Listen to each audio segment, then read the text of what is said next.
What if the person you love most in this world wasn't allowed to love you back, not because they didn't want to, but because the law said so? For centuries, love between two men or two women existed only in whispers, hidden glances, secret letters, promises exchanged behind closed doors. They were real, but invisible, erased by laws that refused to call them what they were: couples, partners, families. Then came one ordinary night that changed everything. April 1st, 2001, Amsterdam, midnight. Four couples stood inside the city hall, hearts racing beneath their suits and dresses. They had waited for this moment, not just for months, but for generations. The air was still, the cameras silent, and when the mayor spoke the words, "Do you take each other in love and equality?" time seemed to stop. "Yes," they said. Four simple voices, trembling but steady. In that single moment, history shifted. The world had witnessed many weddings before, but none that redefined what marriage itself could mean. This is the story of that night. The night love stepped into the light, and the world finally said, "Yes, you can." Before that midnight in 2001, the Netherlands had always been a land of quiet revolutions. From the painters who challenged beauty to the thinkers who questioned faith and freedom, it was a country that believed in asking, "Why not?" instead of just accepting because it's always been that way. But when it came to love, even the most open-minded society had its limits. For two people of the same gender, love existed only in the margins, real but unrecognized. They could share a home, build a life, hold each other through every storm, yet in the eyes of the law, they were strangers. By the late 1990 seconds, something began to shift. A generation of lawyers, activists, and ordinary citizens started to speak out. In cafes, in churches, in parliament halls, they asked one simple question: if love creates family, why should gender define it? Television debates filled living rooms. Parents argued. Politicians hesitated. Even among friends, the topic was fragile, a mirror reflecting each person's beliefs about tradition, morality, and fear. And still, quietly, courage grew. Couples who had hidden for decades stepped forward saying, "We are not asking for special rights. We are asking for the same ones."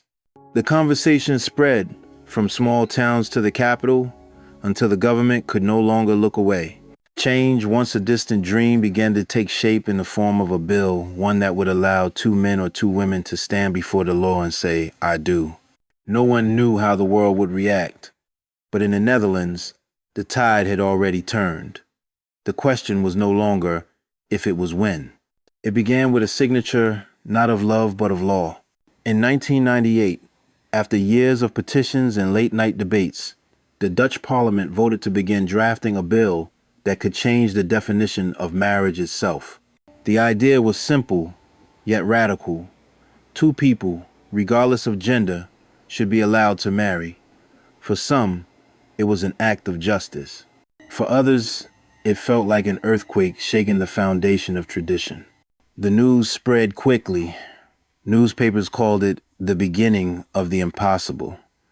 Churches questioned it, and in small apartments across the country, couples held each other a little tighter, whispering, "Could this really happen in our lifetime?" Among them were four couples, ordinary people, who had lived together for years, quietly, faithfully, without legal recognition. They became the faces of a movement they never planned to lead. When the city of Amsterdam volunteered to host the first ceremony if the law passed, these four couples agreed to stand in that historic light. Their names would later be remembered, but at that moment they were simply people in love, waiting for a country to catch up with their hearts. Every step forward brought new resistance. Some politicians warned it was too soon. Others said marriage must remain sacred. But the voices for equality grew louder, steadier, unstoppable. And then, after decades of silence, the world's first same-sex marriage bill was approved. The date was set, the place was chosen. History was about to walk down the aisle. As the date drew closer, the tension in the air became impossible to ignore. For the first time in history, a government had said yes, but the world had not yet agreed. Television hosts debated every night. Some called it progress, others called it madness. Old traditions were suddenly on trial, and the meaning of marriage, something so personal, became a public argument. Newspapers printed opinions side by side, their headlines full of questions, their letters to the editor full of fear and hope in equal measure. On the streets of Amsterdam, you could feel the divide. Some shops placed rainbow flags in their windows. Others refused to serve same-sex couples. Families argued over dinner tables. Churches whispered prayers of confusion. It was as if an entire country was holding its breath between the past and the future. Meanwhile, the four couples tried to live quietly. They walked to work, bought flowers, fed their pets, doing ordinary things under the extraordinary weight of attention. Cameras followed them wherever they went, reporters waiting for quotes, strangers asking how it felt to make history. One groom, exhausted, said softly, "I don't want to make history. I just want to get married." His words spread through newspapers the next day. Honest, simple, impossible to ignore. Despite the noise, there was something unshakable beneath it all. Calm determination. The couples didn't fight back with speeches or protests. They simply kept waiting, believing that love, if patient enough, could outlast fear. And as April approached, the city of Amsterdam prepared for a wedding the whole world would be watching. Beyond the borders of the Netherlands, the world watched and reacted. Some countries celebrated this new courage, calling it a symbol of human progress. Others condemned it, saying it would destroy tradition. Governments issued statements, church leaders gave interviews, and talk radio hosts filled the air with endless opinions. But inside the small offices, where the final documents were being prepared, the atmosphere was quiet, almost sacred. Lawyers checked every line of the new law, making sure nothing could be challenged in court. One wrong phrase, one misplaced word, and everything could collapse. The couples lived through weeks of uncertainty. They signed papers, met officials, gave statements, and waited. Every morning felt like standing on a bridge that might disappear beneath their feet. What if someone appealed? What if the government changed its mind? Outside, protest letters arrived by the hundreds, but so did flowers and drawings from children who wrote, "Love is love." Small gestures, but they mattered. One evening, as the sun set over Amsterdam's canals, one of the brides whispered to her partner, "Even if it's taken away tomorrow, at least we got this far." Her partner smiled, replying, "No one can take away what we already are." In those quiet exchanges, history was already being written, not in speeches or votes, but in the gentle persistence of people who refused to give up. The legal battle was almost over, the waiting almost done. The world was about to witness the first sunrise where marriage meant everyone. Then, finally, the day arrived, April 1st, 2001. But this was no April Fool's joke. It was midnight in Amsterdam, and rain tapped softly on the cobblestones outside the city hall. Inside, under the warm yellow lights, four couples stood waiting. Their families sat quietly behind them, some smiling, some weeping, all realizing that they were witnessing something that had never happened before in human history. When the mayor of Amsterdam, Job Cohen, entered the room, everyone rose. His voice was steady, but his eyes shimmered with emotion.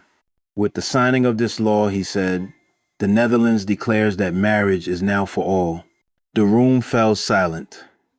Cameras clicked. A pause brief, eternal before the first question was asked. "Do you take each other in love and equality to be your lawful spouse?" Four couples answered, one after another, "Yes." Go. It was a small word, but it echoed far beyond those walls. At that moment, centuries of silence were broken. Love had stepped from the shadows into the light of law. Outside, reporters stood in the rain, typing furiously, their headlines already forming the world's first same-sex marriages become reality. And yet, inside that hall, it didn't feel like politics or revolution. It felt like peace, as if love, after being denied for so long, had finally exhaled. History didn't shout that night. It whispered softly, steadily, through the word yes. When the ceremony ended, the world outside City Hall erupted. Flashbulbs exploded like tiny stars, and reporters shouted questions in half a dozen languages. The couple smiled through tears, signing certificates, holding hands, stepping out into history. Some kissed. Some simply looked at each other, unable to speak. For the first time ever, husband and husband, wife and wife, were not just words whispered in defiance. They were legal truth. The crowd cheered, and across the world, newspapers carried the same headline: Love wins in the Netherlands. But the celebration didn't silence the doubts. Within hours, opposition voices grew louder. Religious groups called it blasphemy. Politicians from other countries said the Netherlands had gone too far. In quiet corners of the internet, anger simmered. Some couples received hate mail. Others lost friends overnight. One of the newlyweds later recalled, "That night was joy, yes, but also fear. We didn't know what would follow. We had stepped into history, but history can be cruel." As the media storm raged, they retreated from the spotlight. They wanted to live as they always had, sharing breakfast, taking walks, building lives together. But now, every small act, a ring on a finger, a photo in a window, had become political. The law had changed, but hearts would take longer. And still, as the noise faded, one truth remained steady. Love had crossed the line between forbidden and recognized. The question now was not whether the world had changed, but whether the world was ready to follow. In the weeks that followed, the noise slowly faded, but the weight of what had happened remained.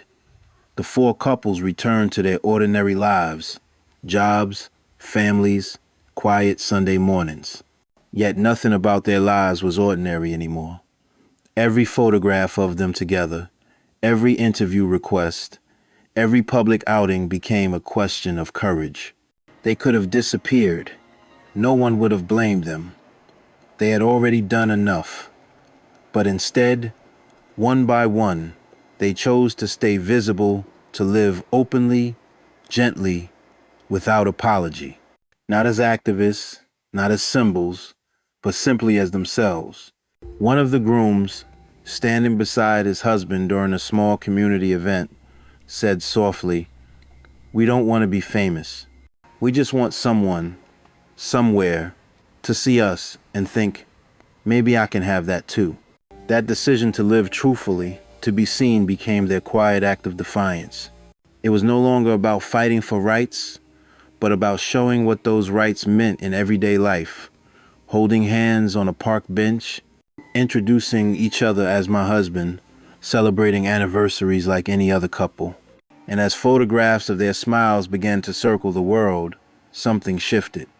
People who had once doubted began to soften. Parents began to listen. Young people, hidden and scared, saw proof that love like theirs could have a future. That was the real revolution, not written in law, but lived in hearts. The decision had been made to keep loving, publicly, peacefully, and without fear. Months passed, and what began as one midnight ceremony in a quiet European city became a spark seen around the world. The photographs of those four couples smiling beneath the soft Amsterdam lights traveled farther than anyone imagined. Newspapers reprinted them.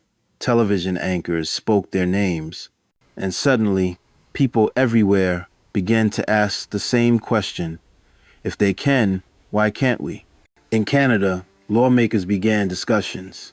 In Spain, activists marched with tulips in their hands, a tribute to the Dutch. In South Africa, Argentina, and even in small towns far away, people whispered hope into the air for the first time. Back in Amsterdam, the couples lived quietly, but letters arrived from strangers across the globe. Some were handwritten, some typed, all filled with gratitude. One read, "You don't know me, but because of you, I believe my love might have a future." It was in those moments, reading those words, knowing that love had crossed oceans and borders, that they understood the true magnitude of what had begun that night. It was never just a wedding, it was a door opening, a door through which millions would someday walk holding hands, smiling, unafraid.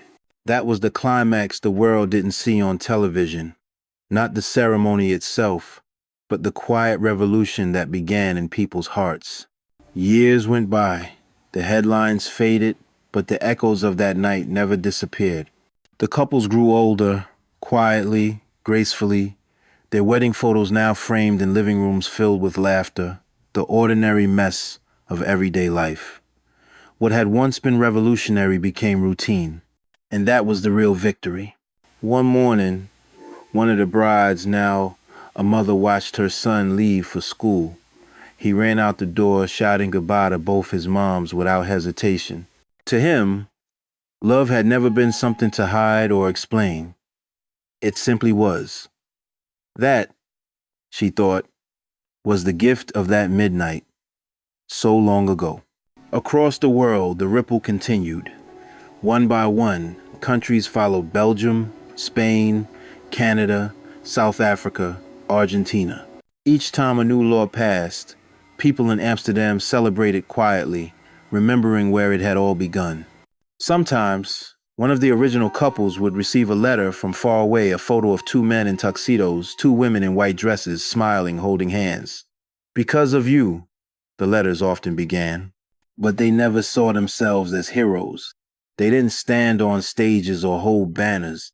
They lived, they loved, they endured. And in doing so, they proved something simple and profound. Love, once set free, doesn't retreat, it grows. And as the world kept moving forward, Amsterdam remained the place where it all started, where, on a quiet night in 2001, the impossible became real. Not through force, not through protest, but through love, steady, patient, and brave enough to last. Love didn't change the world overnight, but that night in Amsterdam, it changed everything for those who stood beneath the lights and said yes. More than 2 decades later, millions of couples across continents have followed in their footsteps, walking through doors that once didn't exist. Yet when you look back at the photos from that first ceremony, what stands out isn't the cameras or the laws. It's the simplicity. Two people holding hands, smiling softly, knowing they were finally seen. Because in the end, love isn't about headlines or politics. It's about two hearts daring to build a life together, even when the world says they shouldn't. If this story moved you, share it. Tell someone. Let it remind you that courage often sounds like a whisper, not a roar. And that sometimes one quiet yes can change history.